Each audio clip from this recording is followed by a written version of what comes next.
Constituição e Justiça, só falta botar no plenário, que é o projeto que trata da pesquisa clínica e é muito importante. Então, eu peço para vocês esse apoio junto aos parlamentares federais da bancada, todos os partidos, para aprovarem esse projeto, que é muito relevante, porque dá segurança jurídica para os médicos, cientistas e pesquisadores, como é o caso da doutora Mayra, para fazer investigação e testes desses medicamentos.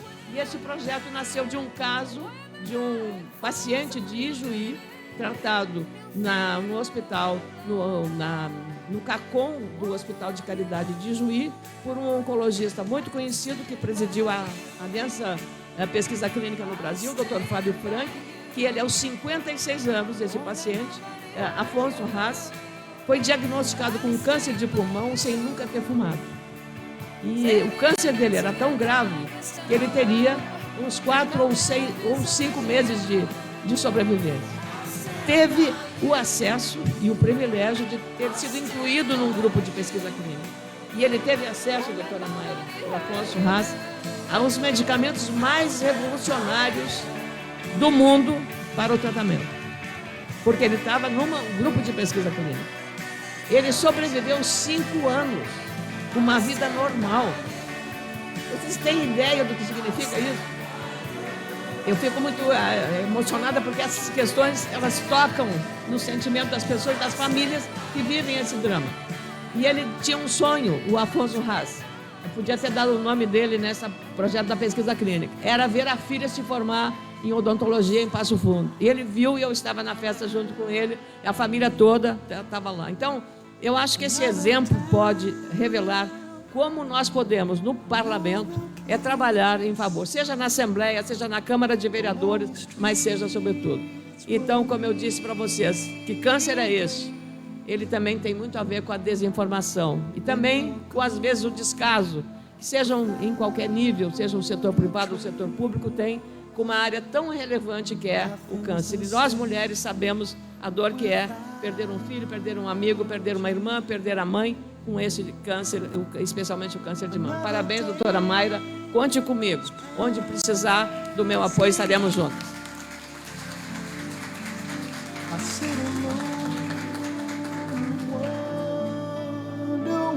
Eu vou provocar um pouco no debate a senadora, mas eu vou esperar um pouquinho, porque eu acho que aqui nós queremos aprender tudo, certo? E nós queremos saber como a gente pode ajudar. Porque as pessoas, às vezes, elas não se veem, senadora, no papel de fazer a diferença. Talvez a gente tenha crescido e sido estimulada para só ver dentro da nossa casa o nosso micromundo. É um micromundo, gente. E nós, como sociedade civil, temos uma força impressionante. Se tem alguém que pode mudar o mundo, somos nós trabalhando juntas. E não tem quem é mais, quem é menos. Todo mundo aqui tem o seu papel. E por conta disso, eu queria apresentar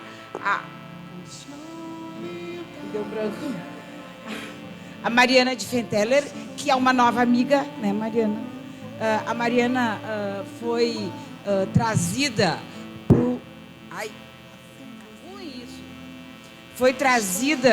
para perto de mim por uma amiga em comum, que é a Daniele Voto, do City Cancer Challenge, que é quem está fazendo toda a articulação dentro do Palácio Piratini, até com a senadora e tudo mais. E a Mariana Diefenteller, ela não é por nada que ela está aqui, mas ela preside também a Comissão de Saúde da OAB.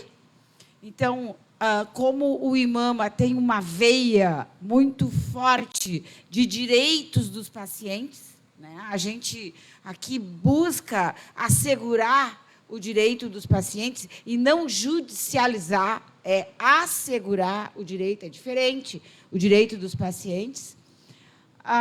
É muito importante que a gente traga a OAB para mais perto da gente.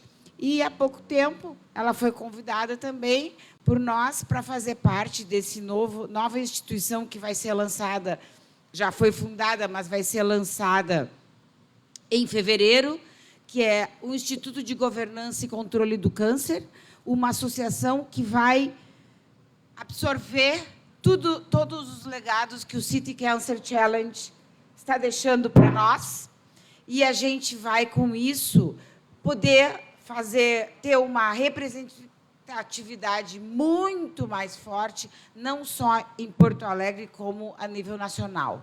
Então, Mariana, por favor.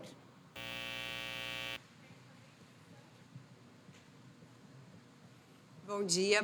Obrigada, Mayra, pelo carinho. Queria agradecer também a doutora Patrícia Kauer pelo convite, a Dani Voto, que a Mayra falou, a senadora aqui conosco, vizinha da minha rua de infância.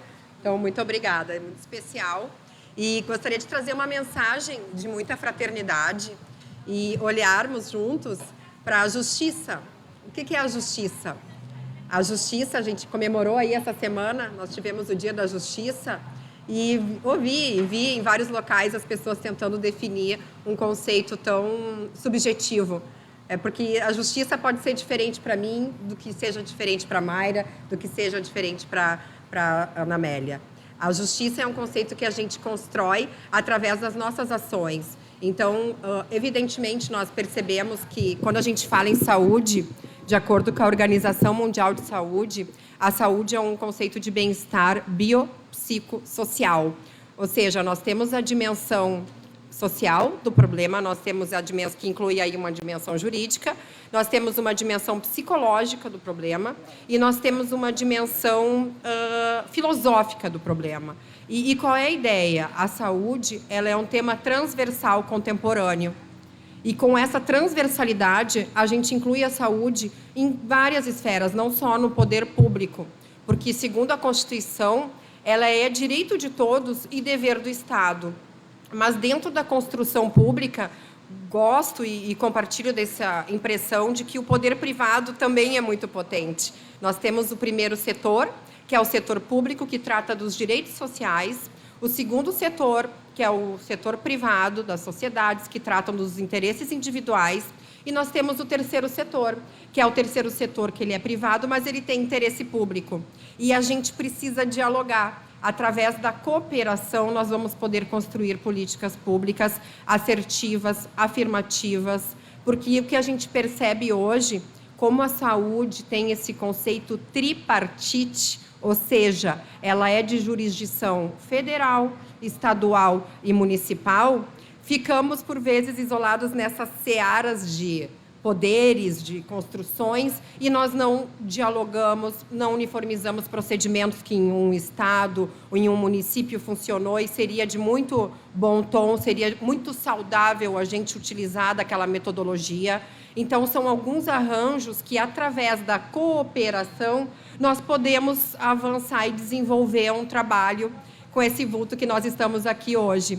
Nós sabemos que um dos objetivos do desenvolvimento sustentável, objetivo do milênio, está lá, objetivo número 3, saúde e bem-estar.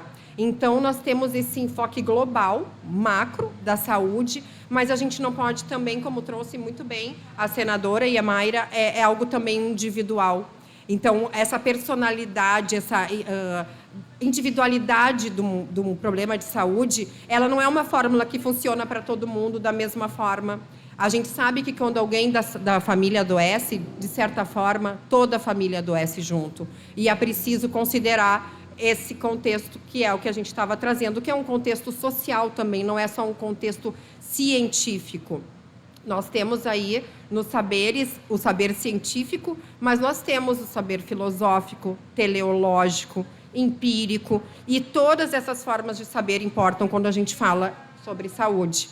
A gente, claro, durante muito tempo, uma escola mais positivista primou pelo saber científico, mas nós que trabalhamos com saúde percebemos quanto é importante a espiritualidade, quanto é importante algumas outras, a dimensão psicológica, o autocuidado, o autoconhecimento, a gente tem uma rede, como se comunicam essas notícias difíceis, esses diagnósticos que impactam a vida da gente, como são feitos, é mais no como do que no quê.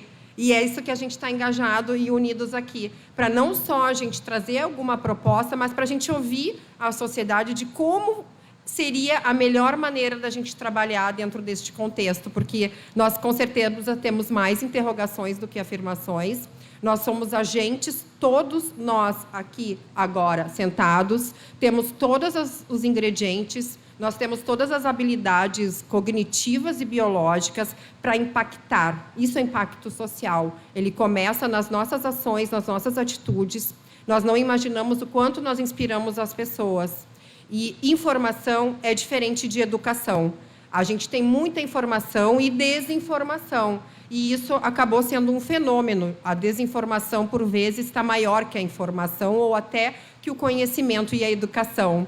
E a nossa ideia é a gente, dentro dessa multidisciplinaridade que a saúde, por ser um tema transversal, exige, com muita bioética, percebendo que, em determinados momentos, as perspectivas das pessoas não são iguais, mas que é possível, sim, a gente pensar diferente e fazer juntos. Então, essa questão também da bioética, vejo muito importante no manejo de saúde e de câncer, porque, por vezes, a gente se constrói conselhos e espaços onde, entre nós mesmos, há visões sobre determinado assunto que não são uniformes. E aí está a ideia da gente criar um laboratório de inovação e tecnologia, de experienciar, de fazer essas trocas, porque, muitas vezes, dentro de um contexto médico, se tem ideias que vão ser muito importantes dentro de um contexto jurídico. E, por essa falta de diálogo, a gente acaba não prosperando. Então, se eu pudesse deixar uma mensagem, além de amor, de paz, de prosperidade e fraternidade, seria de cooperação. Cooperação público-privado, cooperação federal, estadual, municipal, cooperação executiva, legislativa, judiciária e terceiro setor. Acredito que, através dessas formas, a gente pode ter um bom enfrentamento para a judicialização da saúde. Porque a judicialização da saúde é sinônimo de uma falta de estrutura nossa, que acabamos, então, tendo que, talvez, fazendo uma analogia em saúde, um sinônimo de que, talvez, como eu não me cuido, não me alimento bem, me estresso, uso drogas ou álcool, eu posso ter um problema de saúde. Então, eu sou corresponsável pelos meus próprios problemas. Então, esse conceito de salutogênese, o que faz as pessoas para ficarem bem, também nos interessa. Então, é muito grande a nossa área, e o nosso olhar é desafiador, um tema transversal. Ele, por si só, exige um olhar da economia, um olhar da tecnologia, um olhar do meio ambiente. E essas dimensões, então, biopsicossociais, são todas consideradas com as suas nuances, mas gostaria de lembrar que a justiça não é só jurisdição, a justiça não é só processo civil. Existe hoje a justiça multiportas e existe os métodos autocompositivos e um incentivo muito grande do CNJ, resolução 125 do CNJ, a resolução do TRF número 100, 121, incentivando os métodos consensuais de solução de conflito, ou seja, a cultura da paz. Então, através da mediação, da conciliação, da negociação, que são os métodos autocompositivos de solucionar o conflito, nós também podemos salvaguardar o direito à saúde. Não necessariamente somente através da jurisdição e de um processo. Então, gostaria de lembrá-los que a ideia é a gente também poder criar, dentro desses microsistemas em saúde, espaços de mediação, espaços de negociação para que as coisas não precisem ser levadas à jurisdição, ao processo. Então, eu agradeço a oportunidade de poder trazer essa contribuição, mas muito mais de poder receber esse carinho e aprender com todos de que realmente uma disciplina não é responsável por tudo isso. A ciência também não é responsável por tudo isso. A Mariana, a Mayra, a Ana Amélia não é totalmente responsável, mas nós somos solidariamente responsáveis por tudo isso. Então, muito obrigada e saúde a todos.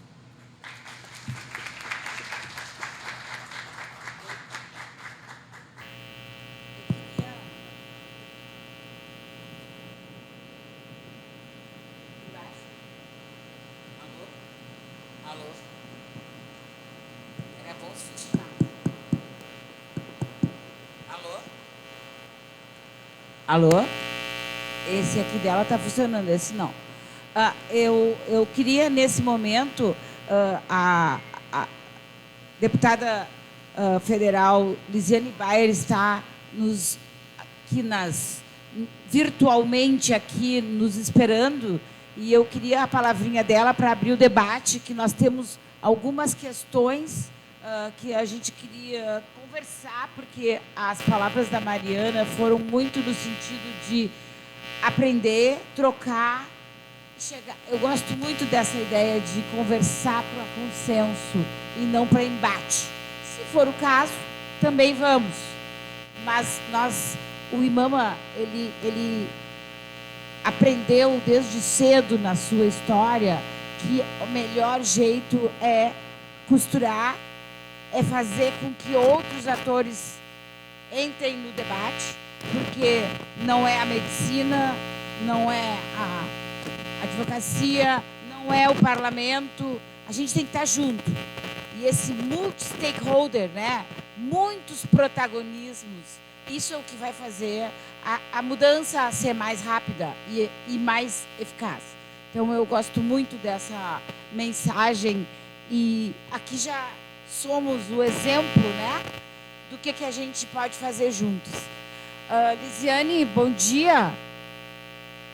Eu não te enxergo, não te ouço.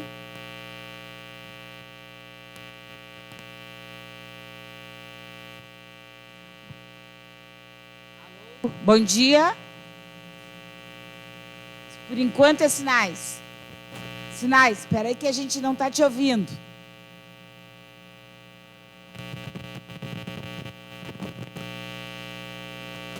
Você pode dar ação para ela? Não, eu não sei quem. Fala alguma coisa, Lisiane. Pode ser que... O teu micro está ligado, Lisiane? O microfone ligado, tu me ouves? Tu me ouves? Alguma ideia aí? Muita pressão nessa hora. A gente, assim que ela colocar a tua voz no ar, né, eu já quero te agradecer pelo que a gente já fez aqui em Porto Alegre e continua fazendo agora aí em Brasília. E quando a gente quis te chamar, foi porque está bombando essa história do nosso PL do teste genético. E eu soube que ontem ele passou para regime de emergência. Urgência. Emergência é a minha vida. Urgência. Regime de urgência. E eu queria que tu explicasse esse processo, mas eu não tenho voz. Não tem ideia? E ela me ouve. Quem sabe é lá? Tu acha que ela... Hã? É aqui, um alto-falante aqui, né? Ai...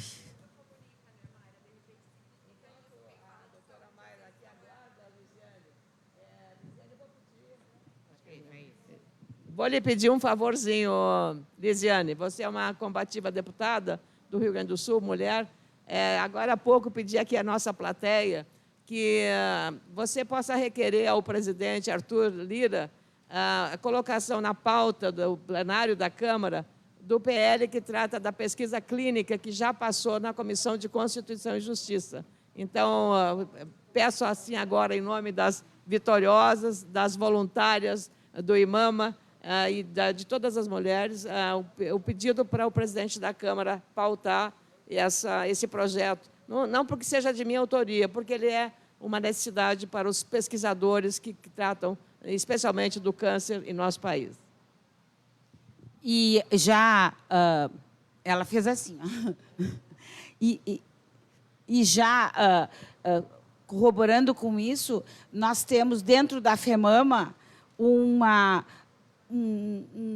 ação muito grande de divulgação disso, para que as pessoas fiquem atentas para a consulta pública que vai abrir agora, está para abrir. a gente está esperando que coloquem na pauta.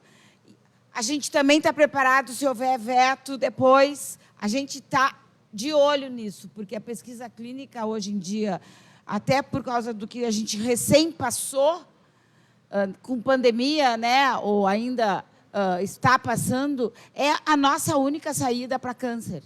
É colocar mais pacientes em estudos clínicos e, mais ainda, é desenvolver isso, qual é o tipo de doença para cada pessoa. Que câncer é esse?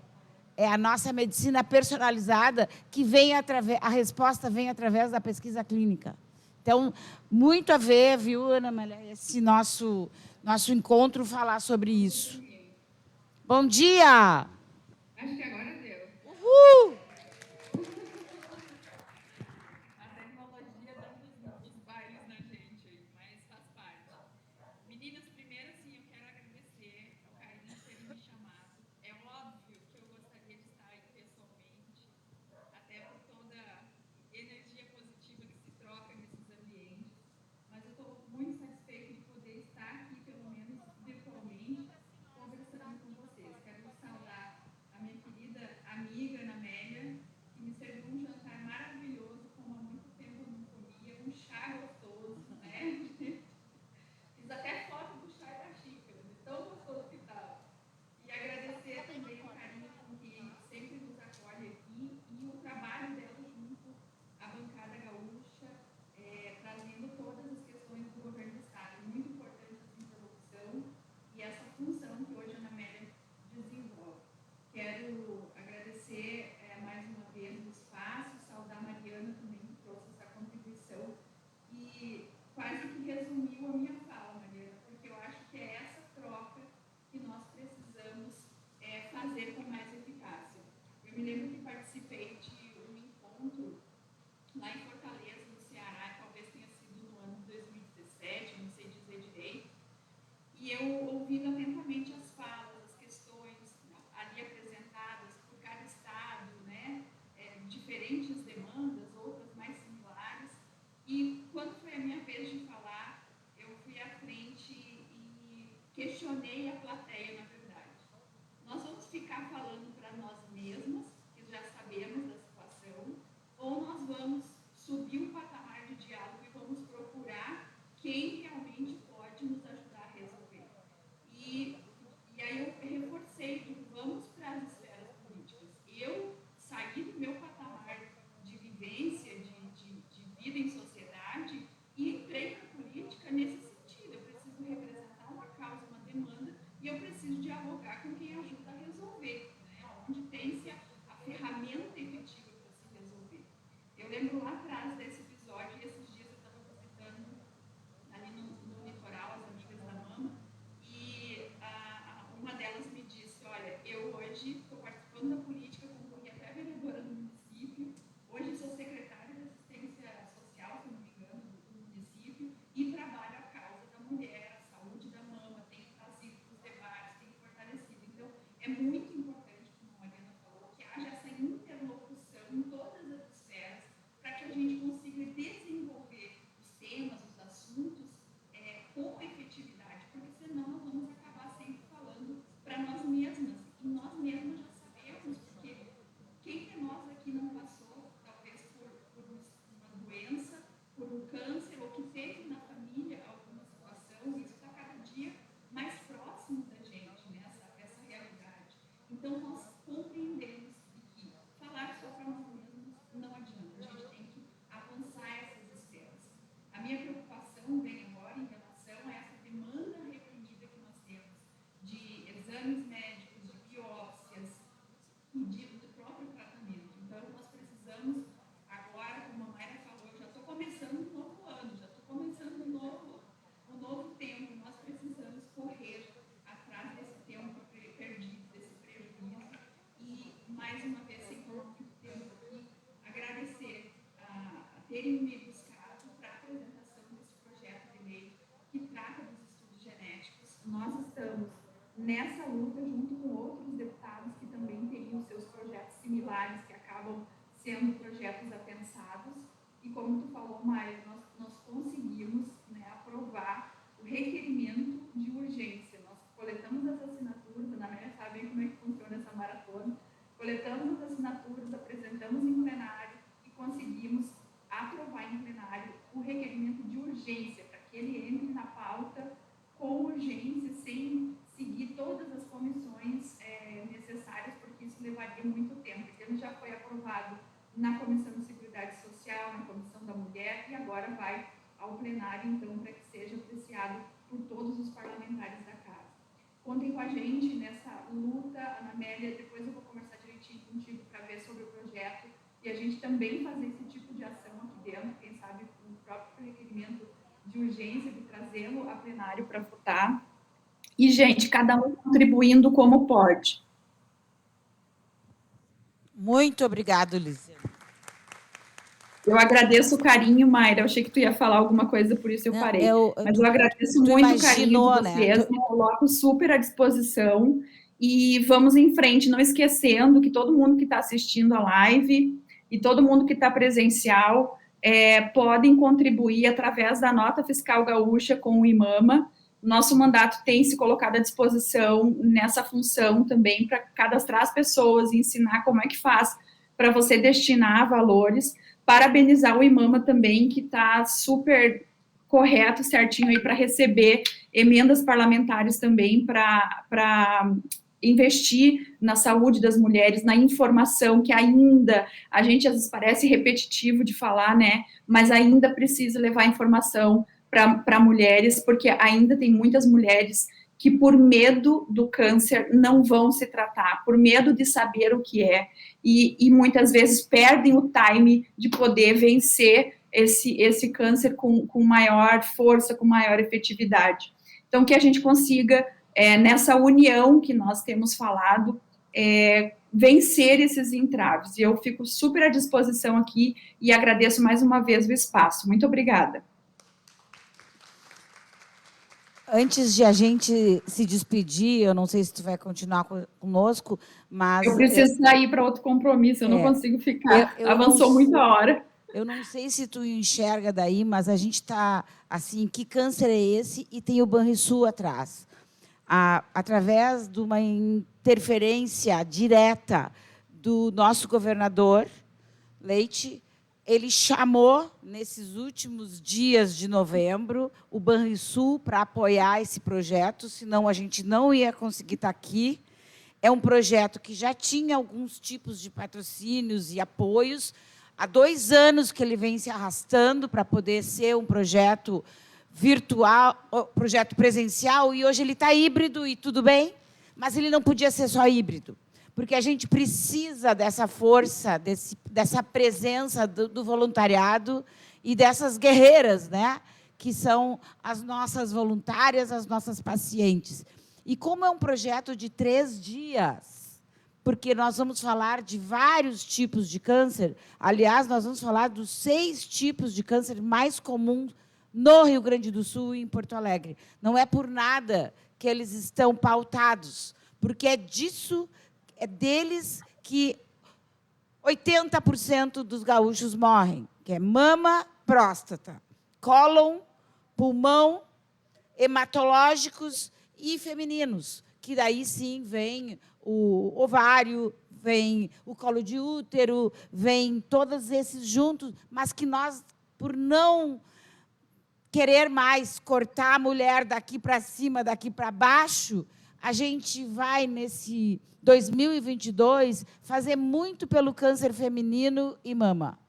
Porque, quando ela vier para o Papa Nicolau, ela já tem que saber se ela tem idade e risco para mama. Quando ela vier para mama, tem que saber se ela está com colo de útero em dia.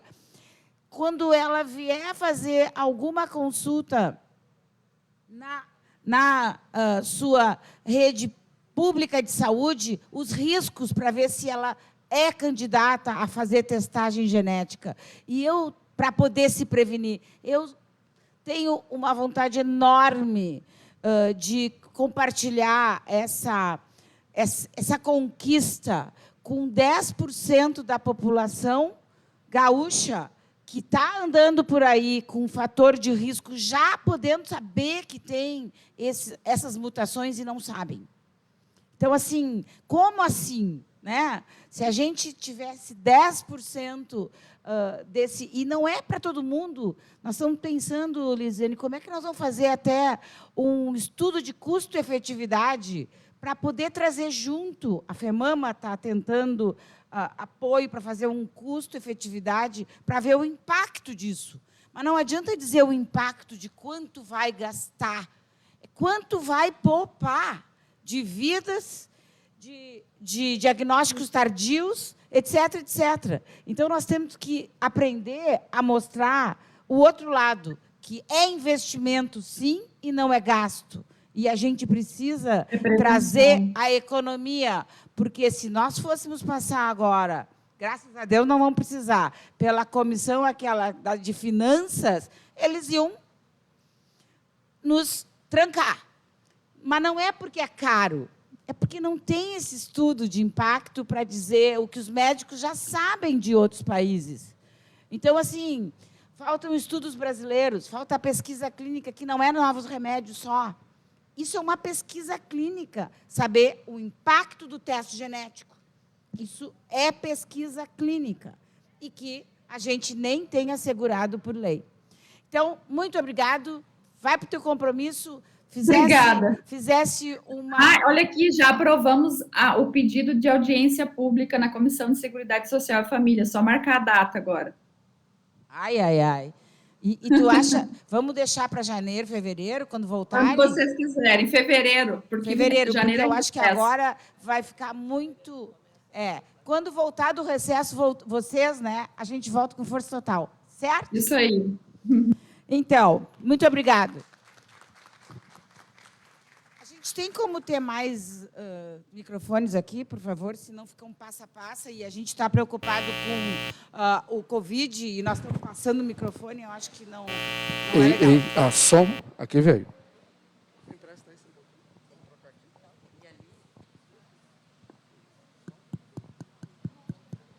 Alô? Não. Alô? Alô? Alô?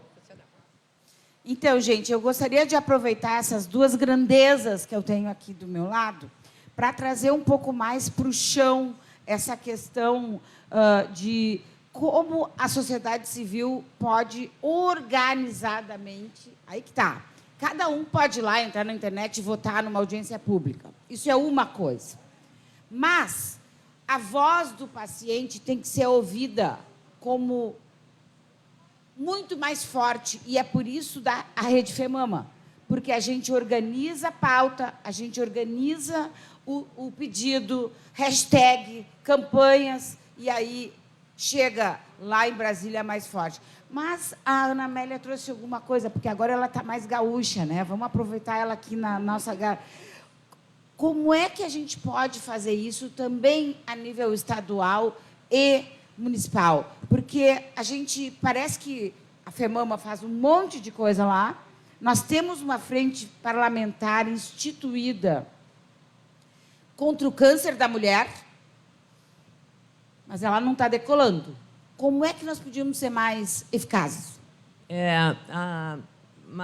Doutora Mayra, eu penso que a Mariana deu a linha correta.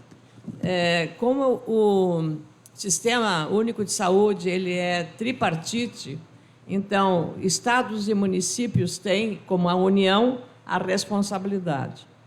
A legislação manda que os estados apliquem 12% da sua receita corrente líquida em saúde. E os municípios, os primos pobres da federação, apliquem 15% da sua receita líquida. Como, às vezes, não é o caso do Rio Grande do Sul, que acaba de regularizar os pagamentos aos hospitais em todo o estado e aos municípios, regularizou os pagamentos e as transferências, o que foi muito importante, depois de ter regularizado salários, é preciso que isso seja mantido, porque não adianta você corrigir agora e depois voltar a ter o problema. Então, essa é uma questão. Como os municípios, aí para verem a complexidade do problema. Eu nunca fui prefeita, mas convivo e sou municipalista porque as coisas acontecem nas pequenas, médias e grandes cidades. O que acontece? Todo mundo sabe, especialmente numa cidade menor, média, de 10 mil habitantes, 15 mil, 50 mil, 30 mil, onde o prefeito mora, onde os vereadores moram, encontro com eles na rua, e a pressão da comunidade sobre o prefeito é muito grande. Então, a média de gasto, não de gasto, de investimento dos municípios na saúde é muito maior do que a lei determina. Chega, em alguns casos, a 25% ou 30%. Então, por quê? Porque a pressão da sociedade local é grande. Então, eu estou dando esse exemplo para ver do compartilhamento. O Rio Grande do Sul, Mayra, e a Mariana tocou nesse assunto, é o estado de um maior índice de judicialização na área da saúde. Maior. Isso tem um lado positivo, porque o gaúcho costuma brigar pelos seus direitos. Só que isso abriu uma brecha também para alguns desvios de comportamento e tivemos casos na área de ortopedia de corrupção. O Conselho Nacional de Justiça criou no Rio Grande do Sul, foi o primeiro exemplo de uma junta de pacificação, juntando a Justiça Federal, a Justiça Estadual, o Ministério Público Federal, o estadual, para criar exatamente uma Câmara de Entendimento. Com isso, reduziu-se o custo da judicialização, é muito alto, porque quando você vai, às vezes demora, e você tem que constituir, não quero tirar o trabalho dos advogados, não é isso, não. Constituir um advogado demora muito, aquilo que a doutora Mayra fala, custo-efetividade. Quanto custa isso? Tudo tem preço. Então, o processo foi resolvido. Quando você tem uma lei clara, você tem facilitada a execução daquela lei e evita a judicialização. Foi o caso, por exemplo, dessa lei que eu falei da quimioterapia oral.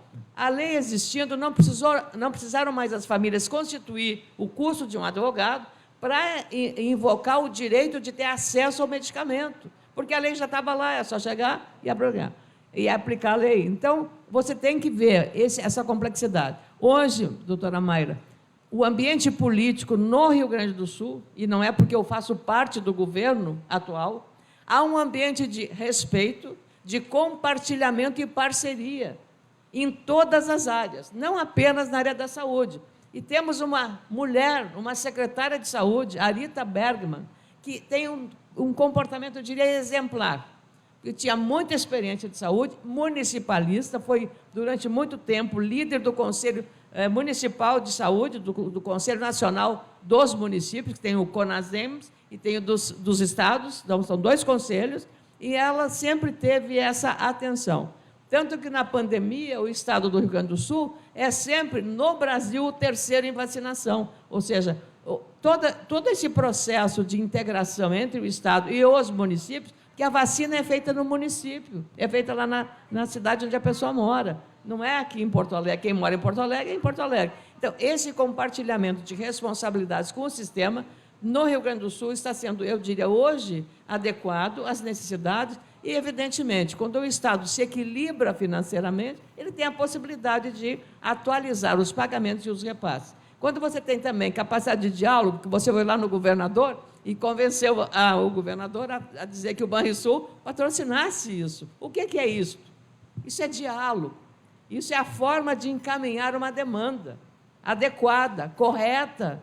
Então, é isso também que a nossa Lisiane falou, a Liliane nem falou agora. Então, a política é isso, é a arte de você encontrar parceiros, encontrar diálogo e defender as suas ideias legítimas e brigar por elas. Então, essa relação, Mayra, hoje eu penso, estive visitando municípios pequenos, agora, todos muito satisfeitos, porque regularizaram. Ora, um município como General Câmara, o município de Triunfo, embora tenha uma receita maior, que tem polo petroquímico lá, mas ainda assim tem dificuldade. Mas, enquanto aqui em Canoas, tem problema se falta de um mamógrafo, entende? Então, essas coisas, e Canoas é a 4ª maior cidade do Rio Grande do Sul. Então, essas complexidades da nossa estrutura de gestão pública também precisam ser levadas em conta. E a comunidade tem um papel muito importante. A participação e a solidariedade das voluntárias e do setor privado que a Mariana falou muito bem. Você precisa, o terceiro setor, e o papel do IMAMA é o terceiro setor, junto com outras instituições, tem conseguido pavimentar um caminho muito adequado para a solução desses problemas. Porque o terceiro setor é formado por influenciadores, por empresários, por lideranças de vários setores. Tem gente, do ponto de vista, digamos, partidário, um de oposição, de situação, não interessa. Estão todos juntos para a mesma causa. Não é a defesa de um partido, mas é a defesa de um propósito, de um projeto que interessa à comunidade. E essa é a boa política. Eu penso que esse exemplo que você deu aqui, eu estou usando do Banrisul, né, para mostrar. Você conseguiu por quê?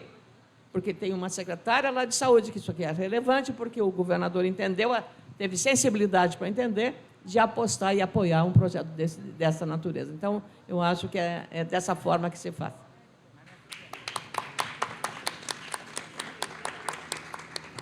Vale muitas palmas, porque é essa postura de políticos que a gente precisa, perto da gente. Porque senão fica cada um no seu quadrado, no seu castelo, como eu digo, na sua caixinha. E o que a gente sente, Ana Amélia, eu sei que tu milita lá em Brasília ainda, porque nós precisamos de Brasília. A questão do City Cancer Challenge é apaixonante, porque o problema é global do câncer. Não falo mais em mama. Câncer é um problema global, mas a solução é local. Então, cada localidade, cada cidade tem que ter o seu esforço, o seu jeito. Mas está tudo imbricado. A gente precisa desses 12%, dos 15%, e também da responsabilização Ministério da Saúde, porque, às vezes, um fica esperando pelo outro. O Ministério, a Prefeitura aqui diz assim, não, nós não vamos pagar mamografia abaixo de 50, porque o INCA está dizendo que não precisa pagar mamografia de rastreamento abaixo de 50 e nem acima de 69. Mas teve o ministro da Saúde que também dizia isso. E nós tivemos que virar, porque a bancada feminina, na época, acabou com essa portaria. Acabou, né? Com essa portaria, nós conseguimos a lei da mamografia a partir de 40 anual, mas aí... Lei, hein? Aí vem uma portaria em cima de portaria e fica querendo ser mais forte que o poder da própria lei. Então, a gente tem que estar sempre de olho, né? Monitorando essas questões, e está acontecendo. E por isso eu acho que a sociedade não pode ficar sentada no seu... Reclamando. Exatamente, não adianta. Tem que pressionar, tem que se unir e fazer, porque política se faz com pressão. Democracia é pressuposto à pressão da sociedade. E a única forma e o único caminho de você resolver é através disso. Então, você precisa acionar esses mecanismos de ação.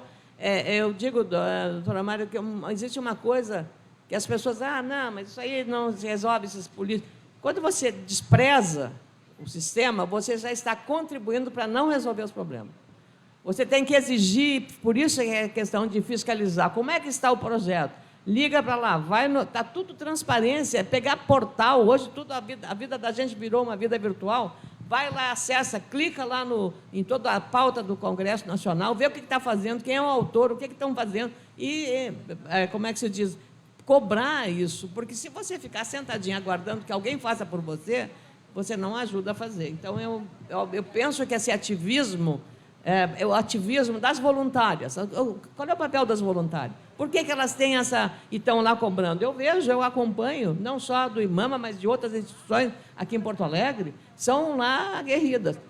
A Mayra falou, quando fui acionada pelo City Cancer Challenge, eu não sabia que a Mayra estava à frente. Não estava conectada, porque estava lá em Brasília, as managers aqui, me acionaram porque precisava fazer uma assinatura de um termo de parceria com o Estado. Para continuar. E para continuar, exatamente.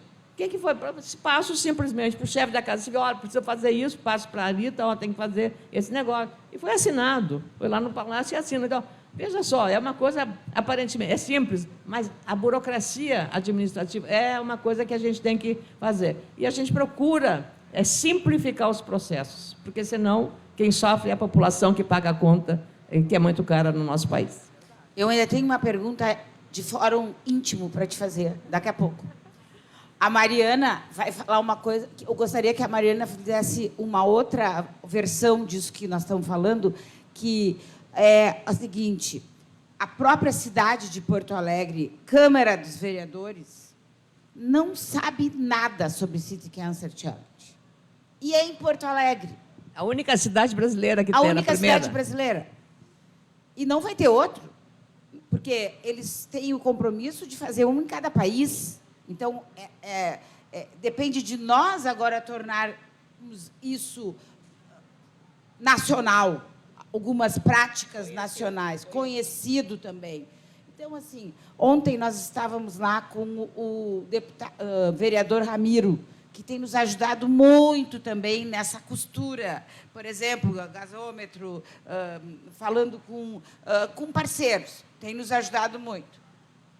Mas eu disse para ele, pois é, mas a própria Câmara, faz 3 anos que isso está acontecendo, e não é que ninguém ouviu falar. Ela não toma uma iniciativa para dizer assim, vocês precisam de alguma coisa? Não, é reativo.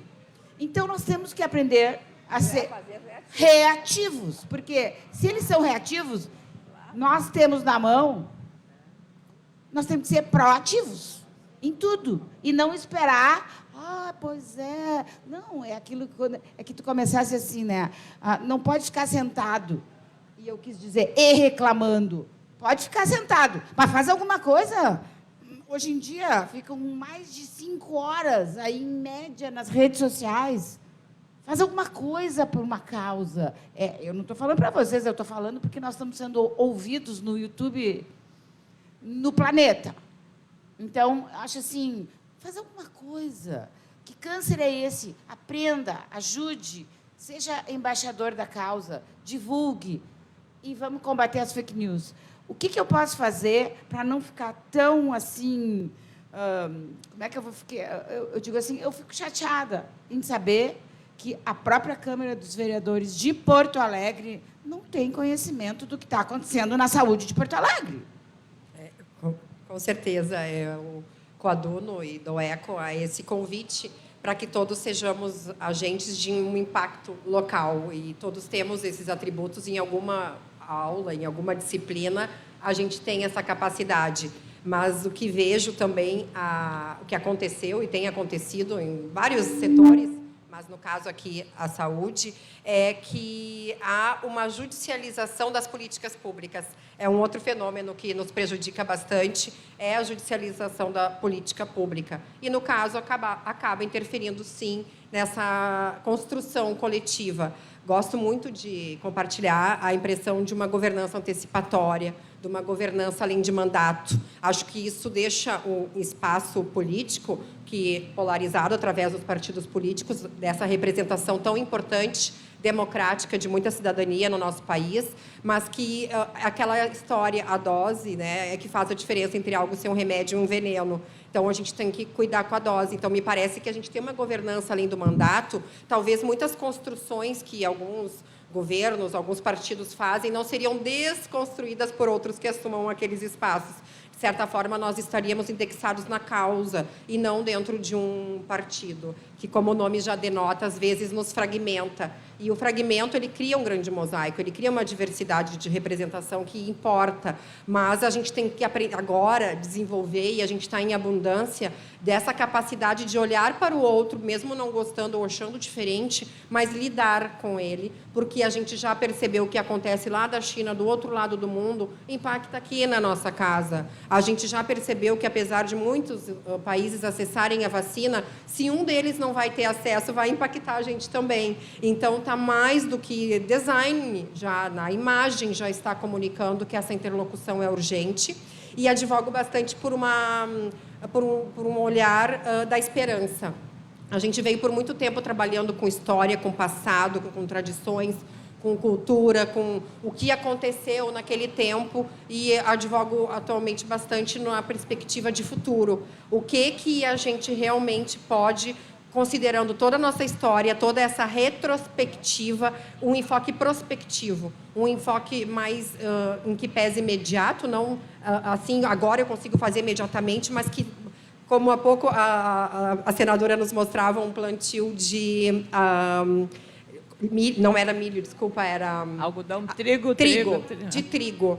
Olha que metafórico, através do trigo a gente pode pensar em todo o processo que se exige, às vezes, para que as coisas prosperem. O plantio, a colheita, debulhar o trigo, fazer o pão e comer o pão para que ele chegue na nossa mesa. Então, é algo muito simbólico, mas que traduz que as coisas, às vezes, exigem um tempo, e esse é o tempo desse aqui e agora que nós estamos criando e construindo. Um tempo da esperança, um tempo da fraternidade, do diálogo, da negociação e da compreensão de que aquele fragmento nos traz é parte de um grande problema e que esse impacto local que a gente convida, desse micro, que é esse nosso aqui agora, nosso bairro, nosso prédio, a gente advoga muito pelos direitos e quer muito se empoderar dos direitos, mas, às vezes, a gente não vai na reunião do condomínio do prédio.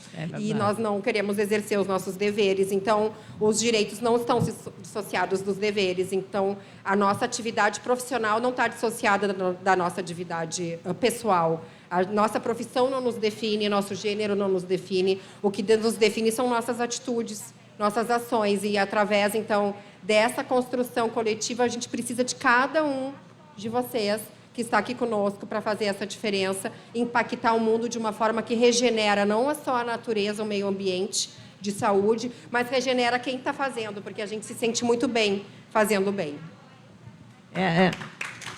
Essa mensagem da Mariana, ela remete muito a este momento. Nós estamos em dezembro, daqui a pouco é o Natal. Então, essa questão da solidariedade, da paz, do entendimento, tem muito a ver com essa imagem que ela nos trouxe, tão bonita e tão necessária.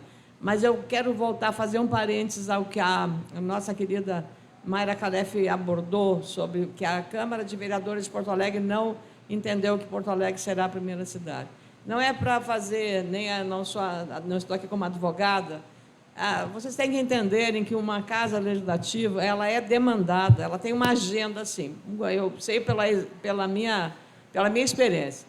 Então, você recebe demandas de tudo que é lado. Então, um vereador que mora na cidade, ele vai lá, vai o cidadão, vai a liderança do bairro, vai lá, olha, está cheio de buraco a minha rua. A iluminação, o poste está sem luz. Ele tem interesses imediatos e coloca isso na agenda do vereador. Então, a grande ação, Mayra, nossa, do IMAMA, de todos nós, é colocar na agenda dele, assim como o buraco na rua, o poste, é levar a ele a informação. Que câncer é esse, a desinformação? Levar a informação, explicar o que é. Por que você conseguiu esse espaço? Porque você conseguiu a ajuda de um vereador que entendeu a relevância daquilo. Quando você chega e, como lembrou a Mariana, bota a semente ali, num terreno fértil, ela viceja. Então, a ideia é uma semente. A ideia é fácil você convencer as pessoas quando você tem um bom argumento, tem um bom propósito e tem, sobretudo, uma defesa não do seu interesse individual, mas do interesse coletivo e da sociedade. Então, esse, me parece, assim, não é defender política. A missão política é indispensável na democracia. A Câmara de Vereadores é indispensável. A gente precisa pautar a ação daquele vereador, vereadora, daquele deputado estadual, ou deputado federal, ou senador, para aquela causa, no caso aqui é o câncer, e para as outras causas de interesse da comunidade. Então, essa é a atitude da sociedade, pautar aqueles temas que nos interessam. E eu acho isso muito importante, vocês voluntárias aqui que estão ouvindo, porque é transformar essa surpresa, eles não sabem, em oportunidade. E a dica aqui, buscar pautar. Se não foi esse ano, o ano que vem será. Mas se a gente não tiver uma articulação mais próxima com a Câmara dos Vereadores, isso não vai acontecer. E talvez lá na frente a gente se pergunte por que eu não fiz. porque nós vamos precisar para implementar. Não pode culpar a Câmara. Claro, claro, mas é a tendência botar no outro. E é por isso que eu chamo nessa... Eu estou sempre achando que sou eu que estou deixando de fazer alguma coisa, nunca é o outro. Mas por isso que eu faço. Então, agora, quando eu vi que... Não sei de nada, não sei disso, não sei o quê. Né? É interessante. Por isso que eu acho que é interessante saber que não sabiam. Então... Eu até gostaria de contribuir, achei riquíssima a contribuição da nossa senadora, no sentido que alerta para a gente entender funções. O que são funções? Porque, às vezes, dentro de um time, todo mundo junto, é que nem numa festa que tem criança em piscina e todo mundo acha que está todo mundo cuidando quem está na piscina. A gente tem que definir funções. E a função do legislativo, a função do executivo, a função do judiciário, a função da sociedade civil organizada, ninguém substitui essas funções. Elas são funções precípuas, imprescindíveis, de suma importância para o civismo e cidadania. Então, muito bem observado e através dessa dica aí de pautar os projetos. E eu sou de fazer, tá? E eu já queria... Agora, nesse momento, nós vamos abrir para a plateia falar, mas eu já queria que uma liderança das voluntárias, aí, uma ou duas, um grupinho, lidasse com essa questão para o ano. Quem se compromete? Vamos levantar a mão? Uma? Eu, hein? Gente, nós precisamos de um grupo estudando como nós vamos fazer com que a pauta... que é a nossa, do câncer, entre na agenda, através da nossa colaboração com o City Cancer Challenge, com a FEMAMA. Pô, nós temos um monte de motivos para pautar a Câmara. Então, eu vou, assim, esperar com que... Vamos escrever um projeto, tá? Vamos escrever um projeto, vamos fazer ele acontecer. E talvez do Que Câncer é Esse, do ano que vem, porque essa aqui é a primeira edição, nós não vamos parar de martelar o que câncer é esse, porque por trás disso tem a campanha de alfabetização da sociedade como um todo sobre a questão do câncer. A gente sabe que é um problema mundial, de novo, todos os fóruns estão discutindo illiteracy, como nós vamos trazer essa ignorância à luz, né, para a gente poder lidar com ela. Porque enquanto a gente não admitir que as pessoas não sabem que câncer elas têm, ou que tipos de câncer existe, ou a história, né, a bandeira #câncer é esse, e tudo que está envolvido, a gente não vai conseguir mudar essa perspectiva de cura. Porque nós precisamos mostrar como que ele cura. Como que ele cura? Chegando cedo. Como que ele cura? Talvez prevenindo até com o colo de útero, que é prevenível total. Existe uma bandeira que é um movimento Brasil sem colo de útero, que vou te convidar para participar, Amélia, porque isso é um movimento que a doutora Angélica, lá de Belo Horizonte, está travando, para não sobrar mais vacinas nas prateleiras e serem colocadas fora. As vacinas de colo de útero. Tem muita coisa que fazer. Então, eu acho que essa comissão, né? Tu já pegou, anotou tudo ali? As pessoas? Tá. Então, eu queria... tu podia ver quem é que tira a primeira pedra aí, quem gostaria. Vocês têm 3 pessoas aqui que estão disponíveis nos próximos 20 minutos e a gente vai encerrar 12:00. Não. Pode não ser uma pergunta, pode ser um comentário, pode ser o que achou disso aqui tudo. Olha lá atrás, vamos lá, gostei. Coragem.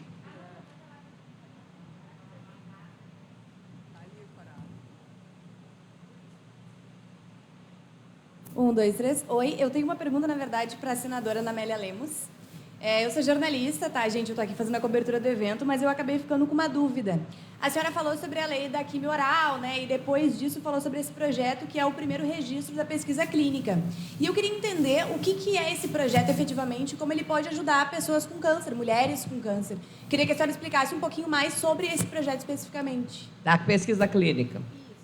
Hoje, para qualquer medicamento novo, as vacinas que nós tomamos, todas elas, de todos os laboratórios, foram submetidas no Brasil à pesquisa clínica, ou seja, foi aplicada a vacina e foi aplicado também placebo em determinados grupos de pessoas. Isso é pesquisa clínica. Nenhum medicamento novo chega sem ser submetido. Esses medicamentos, eu digo, da medicina sofisticada, de grande relevância, não podem ser usados sem ser submetidos a isso. No Brasil não existe uma lei que regre o Sistema Nacional de Pesquisa Clínica em Seres Humanos. Existem portarias, existem resoluções, existem normativas, mas não tem lei. E quando não existe a segurança legal ou jurídica, porque a lei é a segurança jurídica, o que acontece? A cada hora muda e a cada hora alguma corporação possa ter supremacia sobre outra corporação que tratem da mesma matéria. O que a lei da pesquisa clínica faz é estabelecer um sistema nacional de pesquisa clínica com os seres humanos, exatamente para a testagem dessa nova e moderna farmacologia, qualquer atual e a futura que vier, que a revolução é muito grande nesse setor farmacêutico. Então, a gente está vendo drogas chegando e é preciso, então, ter essa lei no Brasil para dar mais segurança. Qual é a preocupação da senadora? É com a indústria? Não. A minha preocupação primeira, também com a indústria, a minha preocupação primeira é com o paciente. Porque, assim como aquele caso que eu citei, que deu origem a esse projeto, do Afonso Raz, que ia ter uma sobrevida de 4 a 6 meses, e que durou, e que viveu 5 anos, porque estava numa pesquisa clínica, e me escreveu uma carta dizendo que apelava que o Congresso tivesse uma iniciativa dessas, porque outras pessoas, como ele, não tiveram o privilégio de ter sido incluídos num grupo de pesquisa clínica, morreram, podendo ter sido beneficiados com isso. Então, isso é uma responsabilidade. Primeiro, o paciente. Segundo, imaginem para os pesquisadores brasileiros, como é o caso da Mayra, a doutora Mayra, ou todos os mastologistas pesquisadores. A medicina brasileira, a ciência. Quando eu debati o tema, e te agradeço muito a pergunta, as grandes instituições públicas brasileiras tiveram interesse nisso. As universidades, a URGS, a PUC, que não é federal, não é pública, mas tem um grande papel nisso. As universidades do Nordeste, do centro do país, da USP, todos se interessaram pela matéria, pela relevância que tinha. Então, a relevância é criar uma lei, um regramento, para que crie um sistema nacional de registro da pesquisa clínica e que desburocratize. São 5 órgãos, são 4 órgãos que são necessários ser submetidos à pesquisa. A primeira é o CEP, que é o Comitê de Ética em Pesquisa, que, claro, você tem que assegurar ao paciente, se ele quer, e a responsabilidade, porque, claro, você vai botar um novo medicamento, ele pode ter alguma sequela, alguma coisa, então tem que ter uma autorização, ele ter a consciência. Se ele for menor de idade, ou se não tiver alguém, o responsável tem que assinar, porque é uma questão do respeito ético ao direito desse paciente. Segundo, depois do CEP, que é, em geral, da instituição de saúde, seja a universidade, seja do hospital, você tem o CONEP, que é o Conselho Nacional de Ética em Pesquisa, que vocês ouviram muito falar durante a pandemia. Depois você tem a Anvisa, tá? Que autoriza ou avalia o medicamento em si, como ela fez com as vacinas.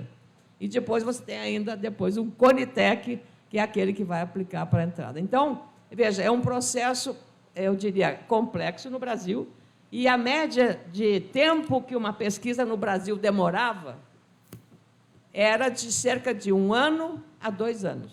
Um ano e meio. E isso, quando você está tratando de um novo medicamento, ele não pode esperar tempo, porque a evolução da tecnologia é muito rápida E a sociedade brasileira é a melhor para ser usada para pesquisa. Por quê? Porque a nossa sociedade ela é heterogênea, ela não tem homogeneidade, como a população da África, a população da Ásia, do Japão. Então, é uma homogeneidade genética. A nossa não, nós somos uma miscigenação. Aqui tem europeus, tem nativos, tem índios, tem quilombo, tem tudo. Então, isso permite que, na avaliação desse medicamento, nós sejamos um grande mercado. E os nossos cientistas, os nossos médicos, os nossos pesquisadores, a indústria nacional de medicamentos, a indústria internacional de medicamentos, todo mundo ganha. Então, o objetivo da lei é criar e regulamentar e dar segurança jurídica ou permanente, dar validade de permanência com uma lei que hoje não existe na área de pesquisa clínica.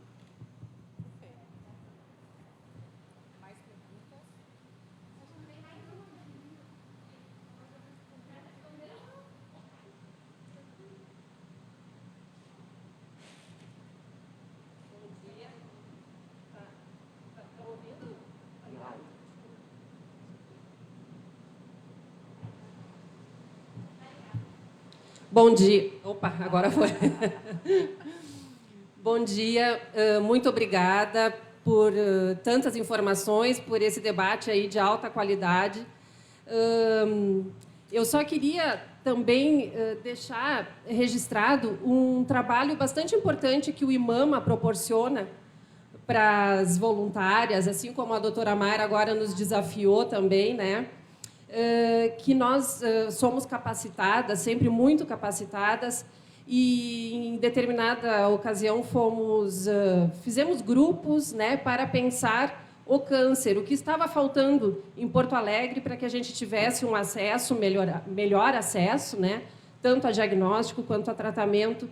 E foram feitos grupos assim muito importantes e pensamos em melhorias, né? Pensamos na questão da navegação dos pacientes e pensamos também na questão do transporte público, que hoje é um entrave ainda, né? Muitas mulheres deixam de acessar o tratamento em função de não ter dinheiro para se transportar até o hospital referência. Mas, só para deixar registrado esse trabalho que o IMAMA traz sempre para nós, né? E que, antes da pandemia, quando podíamos nos reunir, nós pensávamos sempre muito a questão do câncer e levar projetos de lei que possibilitem, né? E melhorem esse tratamento. Mas a minha pergunta, na verdade, vai direcionada para a Mariana, para a doutora Mariana. Tu falaste, Mariana, em uma justiça multiportas. Hoje, na saúde, para resolver questões de saúde, claro que pensando planos de saúde, né, mas também e principalmente o SUS, né, questões relacionadas ao direito do paciente frente ao SUS, frente aos poderes públicos, tá? Quais hoje possibilidades nessa justiça multiportas nós temos para evitar a judicialização? Obrigada, doutora Patrícia. Então, acredito que, como já vinha falando, existe mais de uma possibilidade. A justiça é um conceito, e diria até que ela é uma virtude. Mas a justiça multiportas, a mais tradicional, conhecida, porque metodologicamente, na teoria do conflito, a gente pode resolver o conflito de 3 formas. Autotutela, através dos métodos autocompositivos e heterocompositivos. A autotutela, é óbvio, é rechaçada pela nossa sociedade, salvo em caso de legítima defesa, ali prevista no Código Penal. A gente não faz justiça com as próprias mãos, através do uso da força. Então, essa opção não é uma opção válida. Aí nós temos a justiça autocompositiva. Qual que é a autocompositiva? Aquela em que o protagonismo é das partes e as partes colaboram para a solução e para o desfecho do seu próprio problema, porque elas entendem que elas são corresponsáveis pelo seu próprio problema. Então, nós temos aí a negociação, a conciliação e a mediação. Todas são metodologias que têm ali, que nem um procedimento médico, tem um rito, um protocolo, e se desenvolve um conflito. E existe o método heterocompositivo, que é aquele onde eu preciso de um terceiro, alguém que vai arbitrar e vai julgar aquele conflito para tomar uma decisão baseada nas provas, que daí nós temos a jurisdição, que é o processo, e a arbitragem. Então, como fazer a saúde através de uma justiça multiportas é algo que a gente não vai encontrar assim, uma tônica comum. A gente vai encontrar agora esse laboratório que há pouco eu falava e que estão sendo incentivados nos espaços, não só públicos e privados, porque a gente tem que pensar a saúde. A gente tem uma saúde pública, a Lei 80 de 90, uma lei que trintou há pouco, mas que merece ser relançado esse SUS. O SUS ele tem uma ideia bem audaciosa nesse sentido de integralidade e universalidade da saúde. E a gente sabe que nossos recursos são escassos, há uma reserva do possível, nós temos um orçamento. E a gente também não quer criar uma classe de saúde, uma primeira classe, que é quem tem acesso a condições privadas de recursos, e tem, então, acesso aos seus tratamentos. E no SUS, não. Nós criamos, então, uma falta de equidade, uma falta de isonomia e um acesso à saúde bem complexo, como a gente pode estar conversando aqui agora. Também em relação aí à jurisdição, que quando a gente fala em ajuizar ação, em conflito, a gente tem questões que, como o Código nos orienta, o Código de Processo, a gente tem que entrar com a ação no foro adequado, no local adequado, que nem para fazer um tratamento. Tem hospitais de alta complexidade que fazem coisas que uma unidade básica não vai fazer, porque não tem todas as ferramentas. Então, dentro também dessa complexidade, percebo, por exemplo, que muitas vezes a judicialização da saúde ela pode ser proposta na Justiça Federal, na Justiça Estadual e numa justiça no município. E, muitas vezes, um remédio, por exemplo, que a gente tem agora para a AME, é uma renda do município que esgota totalmente esse orçamento. Então, o que eu quero dizer com isso? Se nós continuarmos na jurisdição, no sintoma, é importante, é necessário, é uma alavanca, mas a ideia que é coletiva é essa construção preventiva, essa que há pouco eu falava sobre essa esperança, não da esperança de esperar algo e ficarmos parados esperando milagrosamente, mas a esperança dessa experiência de expectativa de algo positivo e que esses espaços já estão acontecendo. Aqui a gente já pode dizer que está acontecendo uma negociação, porque através desses diálogos a senadora me transforma, a Mayra me transforma e talvez a gente transforme alguma coisa também e assim a gente já está negociando. A negociação é algo muito sutil, então a mediação, o processo, claro, já é algo mais forte que nem a cirurgia. Tu faz uma fisioterapia ou tu vai direto para uma cirurgia? O processo é assim, é uma cirurgia praticamente. Tu já está indo numa via última porque tu esgotou todas as outras possibilidades de diálogo, de manejo. Então, é muito incipiente, é muito abundante a justiça multiportas. Ela ainda é algo que está legal, está num texto, estão em resoluções, mas, na prática, a gente está aprendendo a fazer junto. A gente ainda não sabe muito bem. A gente tem a experiência da família, que a gente faz junto lá em casa, né? A gente tenta fazer junto, o pai, a mãe, o filho, mas também dá uns probleminhas, né? Em casa, às vezes, né? Nem tudo funciona como a gente acha, porque a gente tem uma perspectiva e a do outro não é igual a nossa. E como que a gente vai fazer junto aqui nem lá em casa? Às vezes algo funciona, às vezes a gente precisa mudar. E a Justiça Multiportas está aí para ser criada. Já vejo em algumas instituições, na Defensoria Pública, já tem um trabalho bem forte de mediação e conciliação na Procuradoria-Geral do Estado, na Prefeitura, nos planos de saúde. Então, e por que não nas ONGs? Nós não termos um espaço de mediação. Então, lá no Instituto do Câncer Infantil, inclusive, que também participo como voluntária, a gente faz mediação sanitária. Ao invés de ir lá encaminhar para uma defensoria pública para entrar com uma ação para uma prótese, a gente entra em contato com o Ministério Público, manda um e-mail, oficia, e se resolve, às vezes, sem processo.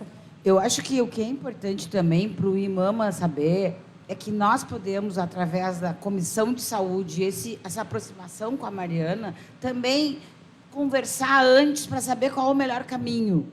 Porque, senão, o único caminho que parece ser é o embate e a judicialização. Então, isso seria uma forma, né? O IMAMA presta esse apoio jurídico ao paciente, mas falta um pouco de conhecimento de quem está, às vezes, ali atendendo, em primeiro lugar, esse conhecimento de que a gente poderia falar com uma comissão de saúde para saber qual seria o caminho. Porque saber o melhor caminho, isso abrevia o caminho e a dor do paciente. E que é por isso que nós estamos aqui, né? Acho que eu vou encerrando, vou te dar a palavra para fazer, vou fazer aquela pergunta. Vou fazer. Eu tenho uma vontade muito grande que esse evento atinja o seu propósito, que é desmistificar e trazer o conhecimento. Então, nós temos 3 dias com esse sol que nos ilumina, né? Embaixo desse sol, a gente vai fazer um evento cada vez melhor e cada vez maior. Maior no sentido de trazer um conhecimento real, confirmado, científico, e fazer com que cada uma das pessoas que estão nos ouvindo aqui ou virtualmente sejam os nossos multiplicadores dessa missão que é muito grande, que é aliviar o sofrimento das pessoas. Ana Amélia, eu queria te perguntar, quando é que tu volta para um cargo que a gente possa votar em ti? Qual é o teu plano? O meu plano é um plano de ter saúde, não um plano de saúde, ter saúde. Minha querida Mayra, brevemente, eu fiquei muito chocada, não chocada, assim, muito preocupada com o ambiente de radicalização política em nosso país. Isso não é o ambiente que eu gosto, não é o ambiente que eu tenho tranquilidade para conviver.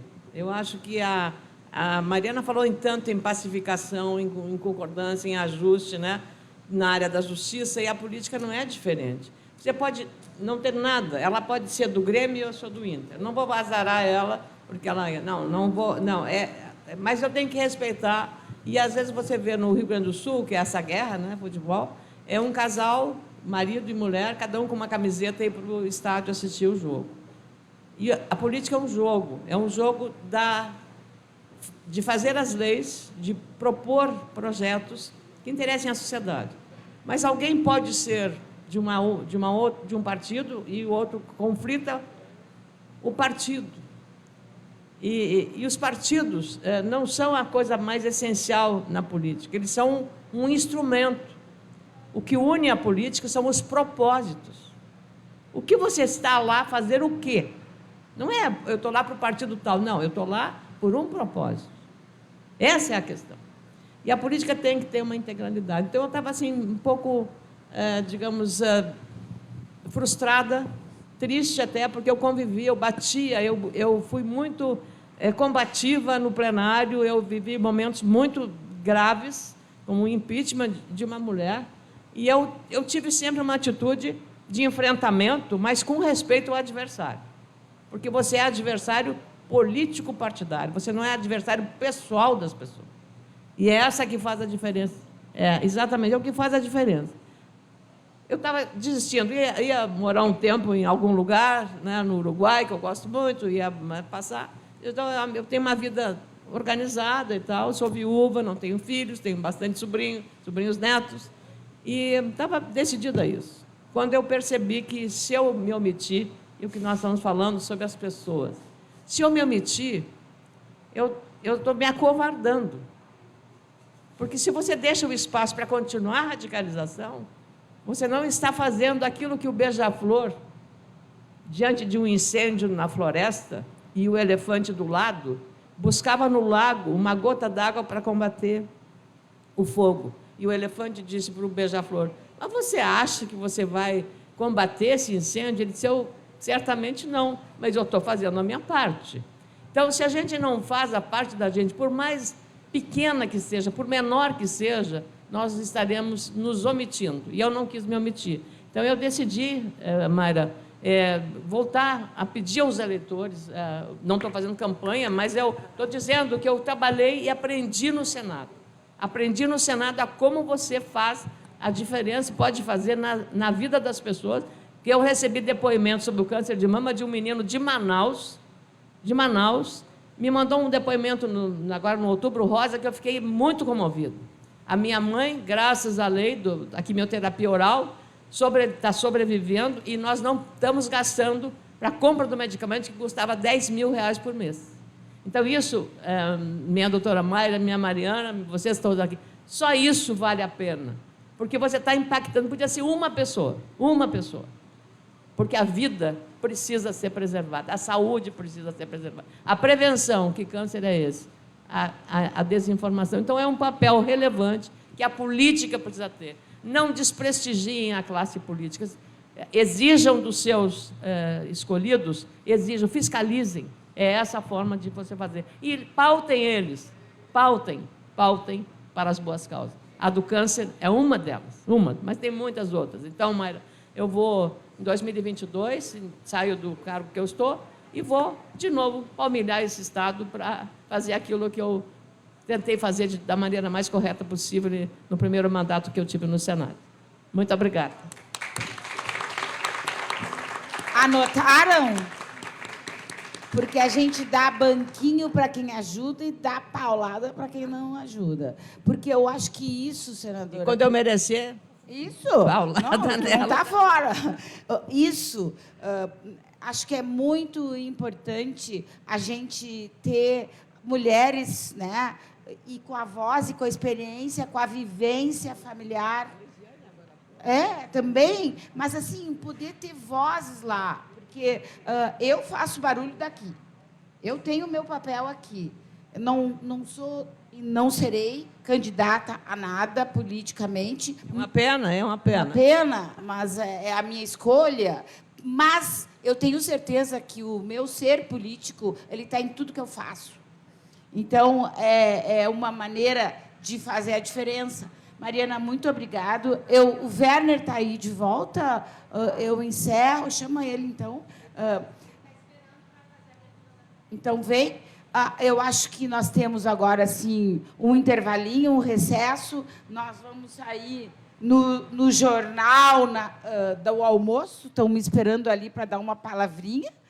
E eu queria agradecer de coração a quem ficou aqui e quem virá à tarde. Eu continuo, às 13h30, falando sobre medicina personalizada com 3 pacientes que estão tendo o privilégio da pesquisa clínica, da medicina personalizada, dos planos de saúde, para ver como é que a gente transforma tudo que o plano de saúde consegue dar para o SUS, porque essa é a nossa grande missão. Um abraço a todos, muito obrigado.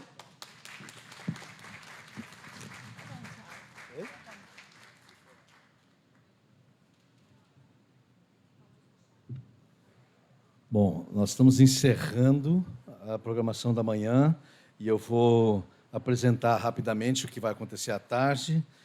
Nós teremos, como ela mesma acabou de dizer, a doutora Mayra Calef, falando da importância da inclusão de testes genéticos e genômicos na prática oncológica, com pacientes presenciais, e a mediação será de Anderson Caruso. Depois, às 15h50, teremos a palestrante Beatriz Moser e a convidada especial Fernanda Bortolom. São 2 nutricionistas. Às 17h, teremos a doutora Lucy Bonazzi e convidada a doutora Patrícia Kauer e mais a doutora Regina Borges de Medeiros, que é uma defensora pública. Às 18h, nós temos uma atração especialíssima, que essa palestra, das 18h10 até 19h, será acompanhada do pôr do sol do Guaíba, nesse mesmo horário. E a mediadora será Alice Bastos, a jornalista, embaixadora aqui do IMAMA, e palestrante Carolina Roduit. Tá bem, pessoal? Então, até à tarde. Um abraço. O Banrisul Digital é o aplicativo que tem a sua cara. Porque ele evolui a partir da opinião dos nossos clientes, para ficar bem do jeito que você gosta. Fácil de usar, descomplicado e, claro, sempre com toda a segurança do Banrisul. Ganhe tempo. Faça as suas transações pelo Banrisul Digital. Banrisul Digital. tudo no seu tempo. Marcas passa pela sua loja. Leroy Merlin, Doubletree by Hilton, Hub da Saúde do Hospital Moinhos de Vento, Hard Rock Café, Cinépolis VIP e muito mais. O futuro dos shopping centers chegou a Porto Alegre, trazendo experiências inovadoras. Operações independentes e exclusivas, com mercados especializados em carnes, peixes, padaria, especiarias, hortifruti, queijos, vinhos e muito mais. Áreas interna e externa totalmente integradas. Lojas térreas com acesso tanto pelo parque quanto pelo shopping. Espaço com cobertura translúcida que atravessa o shopping de ponta a ponta, com as melhores marcas. E as melhores atrações gastronômicas com vista privilegiada para o Guaíba. Projetado para os restaurantes proporcionarem o melhor de seus serviços em um ambiente aberto nos dias de sol. Fluxo inteligente de escadas e corredores que facilitam o acesso do público à sua loja, onde ele estiver.